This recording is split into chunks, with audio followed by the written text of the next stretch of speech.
Welcome back sa aking channel. For today's video ay ipapakita ko sa inyo ang aking pin. So guys, nakuha ko na siya. Samahan niyo ako guys kung paano ko to nakuha. So tara na.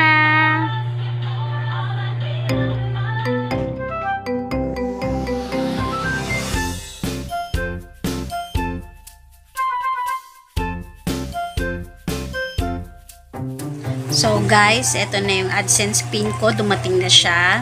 So kailan nga ba ako na-monetize at paano ko ba nakuha yung aking AdSense? So alamin natin yun guys. Na-monetize ako by February 25, 2022, this year lang.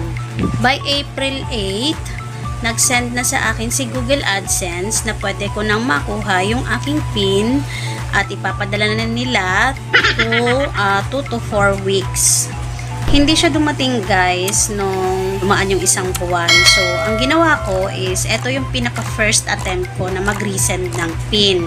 Nag-resend ako ng pin noong May 10. Ayan siya guys.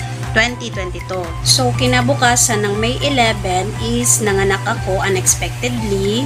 Hindi namin inaasahan. Pinalipas muna namin ng ilang linggo and then last week of May, pinapuntahan ko sa aking asawa doon sa post office kung dumating na ba yung mail ko or dumating na ba yung pin ko. Pinakonfirm ko sa kanya. So, wala pa daw.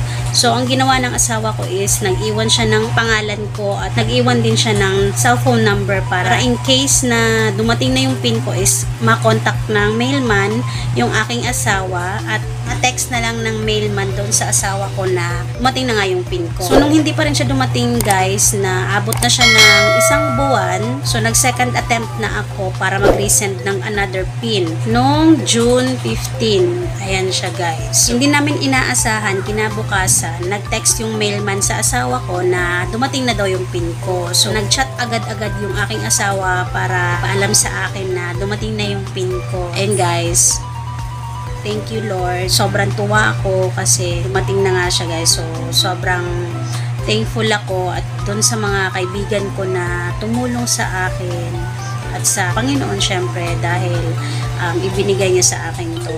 Ipapakita ko sa inyo guys kung paano ko siya i-verify sa susunod ko na vlog. Ayun lang guys, yun yung tip ko. Paabutin muna ng 1 hanggang 2 buwan na hintayin dumating yung pin nyo sa sarili nyong address na binigay at kung hindi pa is puntahan nyo na doon sa post office, baka nandun lang yung mga pin ninyo at naipon lang at hindi napadala ng mailman. So ayun lang guys yung advice ko sa inyo, ang i-update at puntahan yung post office ninyo. Thank you guys. Thank you sa lahat ng sumuporta sa akin. Thank you for watching. God bless everyone and stay safe.